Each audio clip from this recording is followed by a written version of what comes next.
Hi, and welcome to the show where we share the stories of the many who intersect with our healthcare system but are rarely heard from. My name is Kevin Poe, founder and editor of Kevin MD. Today on the show, we have Radha Jones. She is an emergency physician and she is a longtime contributor to Kevin MD. She recently wrote the article, How Masks Are Like Your Underwear. Radha, welcome to the show. Thank you. It's wonderful to be here, Kevin. So we'll get into your article in a little bit, but first off, can you just share your story and your journey to where you are today? Sure, I'd be glad to. So I was born in communist Romania, and I lived there until I was 37. And then I immigrated to the United States, and I went to medical school in my late 30s, almost 40s. So I have a slightly different perspective than many other people. And then I started writing not too long ago. And there I am. So tell me some of the articles that you've written on Kevin MD. They've gotten a lot of traction. What kind of articles do you normally contribute, and what kind of topics do you normally write about? To be honest with you, I usually write about the things that make me angry. I find anger and frustration to be a very powerful force to make you be more evocative and express your feelings. So I often write about things that I am struggling with. But I try to write about them in an amusing way, because I think laughter makes everything go through a little bit easier and a little bit faster. I write a lot about the medical system in the United States, which I think has a lot of room for improvement. I write about issues, like, for example, the article about the masks is, of course, something quite timely. I write about my personal experiences as a doctor, find a way to communicate things that are affecting all of us, but we very seldom get to tell, and people who are outside medicine often are not aware of. So one of the things that you mentioned, that you would write about topics that you feel angry about, things that will get you frustrated while practicing medicine, especially in the emergency department. Now, what are some examples of some issues that you find frustrating today? There's a lot of them. I think one of the things that truly I find very sad is the importance of money in medicine. I know that's probably a rather naive perspective because everything costs money, but it's sad that everything is determined by the amount of money, the treatments, the staffing, the way we deal with patients, the time we have for them. I think that's very sad. I think also a lot of our patients would benefit from better education. I think they would have better lives and a better experience with us in the emergency department if they knew a little bit more about us. You have a platform here where patients are listening to you. Now, what are some of the issues that you wish to communicate to some of the patients that you may see in the emergency department? First of all, I think that the very best thing for patients is to not get there unless they must. Like, for example, a lot of the things that bring people in the emergency department are unwise choices. So I think people would be healthier and happier if they made better choices in their everyday life. And there's an article pretty much about that you have published. I believe it's something like 49 ways to keep you away from the emergency department, which a lot of my friends, non-medical friends, read. And I did number 47. And my father-in-law, 13, I've got to send that to him. Some of them silly things like, for example, do not fry bacon naked. Another one, do not start your chainsaw holding it between your knees and stuff like that. Just kind of common sense things that would help. Now, when you come up for ideas with your articles, do you keep a running list of topics to write about and stories that you see in the emergency room? How do these articles come together? Usually I just read something or something happens and I just say, this is something that I truly feel strongly about and I better sit down and write it before it's too late. And some of them actually become articles and some of them are just catharsis and I feel better that I put them down.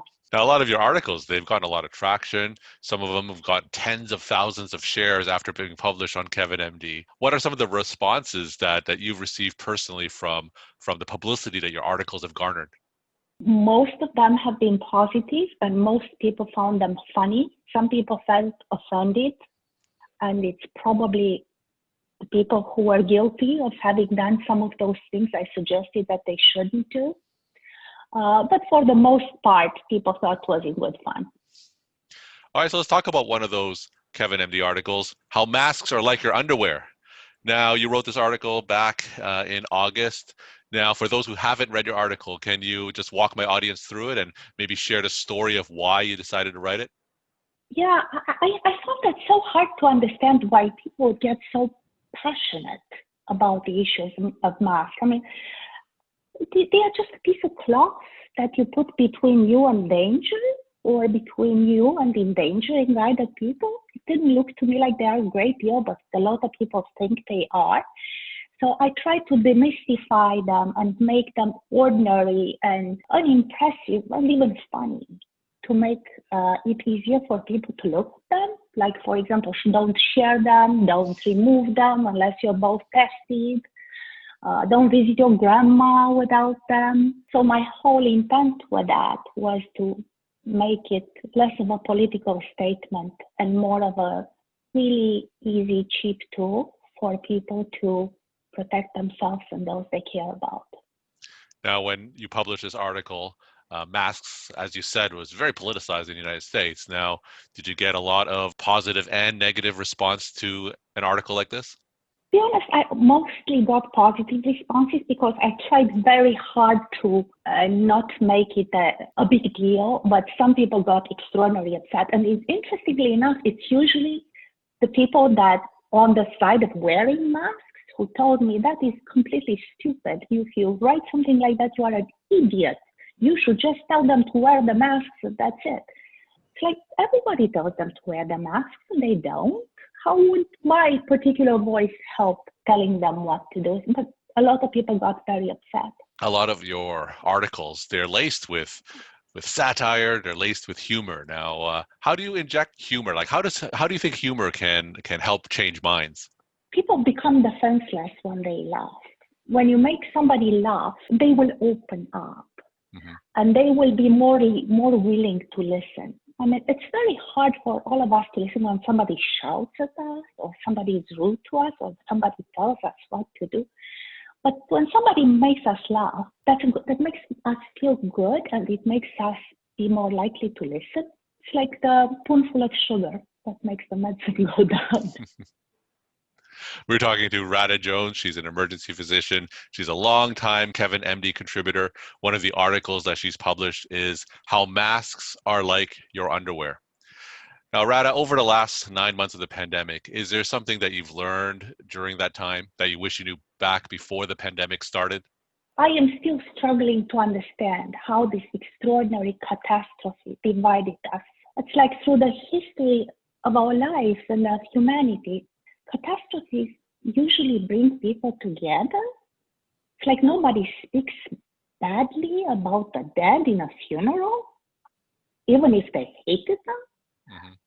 But for some reason, this pandemic just divided us so much that it added so much suffering and pain and distrust to what was already a difficult situation. And I still struggle to understand what that was about. And I wish there was a way to help with that, but I haven't quite figured out how. Now, if you were in charge, how do you propose to bring people together, perhaps through your writing? What are some ideas that you have for that?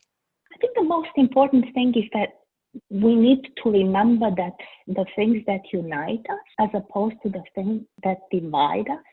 I mean, we all want to be well and want to be happy and want those around us to be well and happy. We may disagree about the way to make it happen, but I think if once we can recognize our common purpose and our common values, I mean, we all want joy and happiness and long life and health, I think we may be able to communicate, but right now it looks like the world is a very divided place. I truly hope that after the election, whichever way they go, we are going to be able to move on and find a way to get together. Now, as I mentioned before, your articles, they get a lot of traction on social media and they're widely shared. Now, for those physicians who are interested in getting more into writing, do you have any tips or advice for those clinicians? Oh, yes, I do. I think writing is a wonderful thing. I try to do my meditation. I cannot because I need to keep moving all the time. I try to do yoga. I can't. Everything hurts and things do not bend like they should. But writing, I can do. I can sit down and I can look inside my soul and bring out the things that are important. And that makes me extraordinarily happy. So I think doctors, especially who have such a richness of experience they gather from their patients. I mean, who else has the opportunity to hear everything about their patients, from their bowel movements to their history of their grandparents? I think we should really sit down and write, and there's never been a better time. There's so many places that you can publish yourself. There's Facebook, there's all the social media, and I think we are obligated to bring our voice to share the things that we think people need to know. I hope they do. And what are some specific ways that writing has changed you as a physician? I think one of the things, it made me more sympathetic to my patients. You know, when you are in the emergency department, that's not really a comforting place to be, and it's not comforting for the patients, but truly it's not that comforting for the staff either. People are busy and they are hungry and they don't even get to go to the bathroom. And there is a fatigue of compassion. At some point in time, it's very hard. And some days you may feel sicker than your patients, whether you are or not, that's another issue. So when you sit home and reflect on them, you get the opportunity to actually put yourself inside their shoes and realize how justified and how normal it is for them to react in that way they reacted. And I believe that my seeing inside my patient's soul made me a better doctor, at least a more patient doctor, if not a better doctor. And my final question, Radha, what is your take-home message that you want to leave with my audience? I think there's one thing that I want to tell people is that it's never too late to reinvent yourself. This is my fifth career. Writing is my fifth career. Medicine was my fourth. I used to be an engineer. I used to be a play therapist. I was a translator. I did all sorts of other things. But everything that I did made me richer inside and happier. And it was actually not that hard. So I think if you're not happy with where you are in your life or with your career, it's worth investing in trying to get where you want to be, and it's never too late. Radha, thank you so much for sharing your stories and insight, and thanks again for being on the show. Thank you very much for allowing me to speak to you.